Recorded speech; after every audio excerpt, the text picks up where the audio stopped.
Oke teman-teman, kita masuk ke formula, tapi sebelum masuk ke formula ada pembahasan yang paling penting dulu ya, yaitu tentang reference dan absolute. Kenapa ini penting? Karena nanti kalau kita menggunakan formula, itu kita sering banget pakai absolute. Jadi teman-teman harus paham dulu tentang konsep reference, relative reference, sama absolute. Jadi kayak gini teman-teman. Ketika teman-teman lihat ya di sini ya, ada sel C2, C3, C4, C5 dan seterusnya. Terus habis itu teman-teman klik di G3 misalnya sama dengan C2 atau C3 atau C4 terserah ya. Terus di enter. Nah, dia akan muncul sel yang teman-teman jadiin referensi gitu. Itu reference. Tapi kalau teman-teman jadiin suatu sel itu referensi, dia formattingnya nggak akan ikut. Misal dia bold, italic, underline. Kita referensikan, diklik.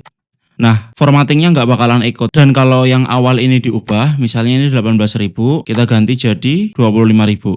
Nah, yang lain juga berubah gitu. Jadi ini kita belajar untuk mereferensikan satu sel dari sel yang lain. Dan di Excel kalau mau menulis formula itu selalu diawali dengan tanda sama dengan ya. Misalnya kalau teman-teman nulis biasa itu kan 2 tambah 2 sama dengan 4. Kalau di Excel sama dengan 2 tambah 2 hasilnya 4. Nah sekarang kita coba ke pajak penjualan ini. Kita mau cari pajak penjualan. Jadi caranya kan kita tulis sama dengan harga satuannya dikali persentasi dari penjualan. Kali kalau di Excel pakainya tanda bintang. Habis itu klik yang pajak penjualan. Habis itu di enter. Nah ketemu tuh 6.000 jadinya 10% dari 60.000. Ketika teman-teman tarik data ini ke bawah, dia akan nol kayak gini teman-teman. Kenapa nol? Karena teman-teman lihat ya, 6.000 itu didapatkan dari C2 dikali dengan G2. Ketika turun ke bawah, berarti yang lainnya juga turun ya polanya. C3 dikali dengan G3. Sedangkan G3 di sini kosong, nggak ada selnya. Nah makanya itu dia bakalan nol kayak gini teman-teman. Karena itu kita butuh absolute ini. Absolute itu fungsinya untuk mengunci kolom atau baris dari suatu data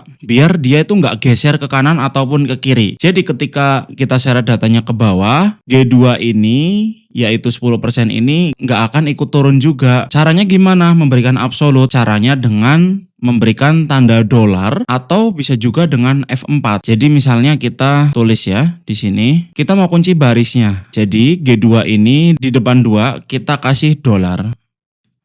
Habis itu kita coba tarik ke bawah. Nah, jadi duanya tetap bakalan ngunci, teman-teman. Begitu juga ini kalau datanya menyamping ke kanan, kita butuh untuk mengunci datanya juga. Jadi sama dengan harganya kita kalikan dengan pajak penjualan. Ketika kita geser, dia bakalan 0. Karena setelah kita lihat pengalinya juga geser ke H2. Sedangkan di H2 ini nggak ada angkanya ya, kosong. Nah sekarang kalau posisinya kayak gini, kita kunci. Kuncinya apanya? Kalau kayak gini berarti biar nggak geser ke kanan, yang perlu dikunci adalah kolomnya gitu. Jadi sesuai kebutuhan aja. Kalau tadi yang dikunci adalah barisnya, sekarang kolomnya. Sekarang kolomnya ada dikunci, sekarang kita geser ke kanan. Nah, jadi dia itu nggak geser. Oh, ini salah ya, 6.000 semua. Jadi kita ganti angkanya. Caranya dengan copy yang harga satuan atas ini, habis itu diklik di kolom B11, habis itu kita pakai transpose ini, teman-teman. Kemarin kita udah belajar. Nah, ketika kita menghitung angka yang bawah ini dengan formula dan mereferensikan ke baris 11, ketika baris 11-nya diganti, baris 13 juga diganti karena baris 13 didapatkan dari penghitungan kepada baris 11 itu. Nah, jadi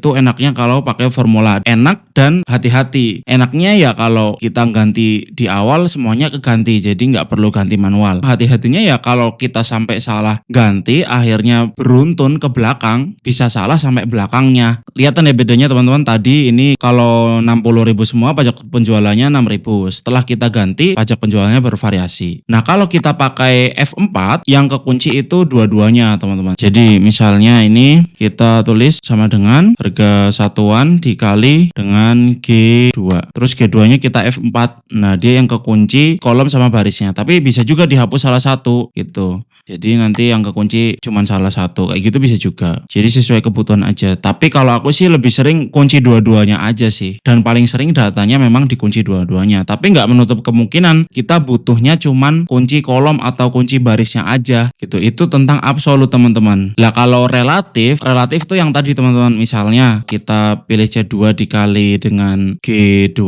di enter, habis itu kita turunin. Nah ketika G2 awalnya ya referensinya jadi G3 turun ya, yang G4 juga ikut turun, terus habis itu referensinya jadi G5 juga, itu namanya relatif, jadi dia bakalan ikut turun, relative reference. Kalau teman-teman kunci itu namanya absolute. Ya ketika di dunia kerja nggak bakal ngomong-ngomong relative reference sama absolute sih, lebih kepada tolong datanya dikunci kayak gitu, atau di absolute aja. Jadi ini konsep yang teman-teman harus pahami banget, karena nanti ketika kita masuk rumus kita harus udah paham absolute dulu gitu. Terus kalau teman-teman lihat ini ada formula bar ya. Ini fungsinya buat tahu ya kalau misalnya kita klik sel E2, E2 ini datangnya tuh dari mana? Ternyata E2 datangnya dari perkalian C2 kali G2. Barangkali ada teman-teman yang formula barnya nggak ada, teman-teman bisa munculin lewat view, habis itu formula bar ini diklik. Tentu aku nggak nyaranin ya buat teman-teman ngilangin ini karena nanti jadi bingung. Kita punya angka 6000 ini kan nggak tahu dari mana. Nah dengan formula bar ini sangat membantu. Oke, coba sekarang kita hitung total harga. Total harga itu sama dengan kuantitas dikali dengan harga satuannya. Nah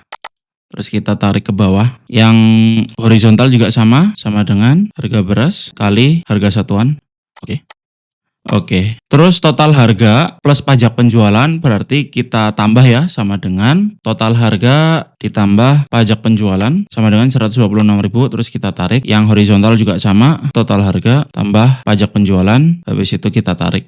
Terus kita mau tahu sebenarnya jumlah totalnya berapa, baik yang sama pajak ataupun yang tanpa pajak. Ini kita kunci aja dulu. F4, kita turunin ya. Nah caranya dengan menggunakan rumus sum. Nah sum ini bisa langsung diblok kayak gini. Kalau teman-teman mau jumlahin beberapa bisa klik salah satu, terus titik koma, jumlahin lagi, titik koma, klik lagi. Terus untuk penulisan rumus itu bisa juga nggak di kurung tutup sih. Kadang-kadang langsung bisa tanpa kurung tutup. Kadang-kadang ada saran untuk koreksinya, tapi cuman habis itu klik OK udah jadi. Terus ini tadi kan rumus sum, ketika kita geser juga akan pakai rumus sum yang sama. Sum habis itu referensinya dia bakal berubah ke E2 sampai E6. Kalau yang total harga plus pajak penjualan dia pakainya yang F2 sampai F6. Yang ini juga sama, total harga sama dengan sum, kita jumlahkan total harganya. Habis itu kita seret ke bawah. Ini total harganya beda karena kita lihat ya, kuantitinya beda. Tadi kan kita pakai data yang sebelumnya. Kuantitinya ini 2 semua, sedangkan yang bagian atas kuantitasnya juga beda. Jadi totalnya beda tapi intinya sama. Tapi teman-teman perhatikan ya, di bagian rumus sum ini kan D2 sampai D6. Ketika kita geser ke sini, E2 dan E6, kenapa waktu kita geser dia bisa menghitung kolom yang E? Karena waktu data yang kolom D itu tadi kita tidak absolut. Kalau kolom yang D2 sampai D6 ini kita absolut, mau digeser juga sama. Misalnya ini kita absolut ya, kita kasih F4, terus kita paste di sini. Nah, ketemunya sama, mau dimanapun juga sama.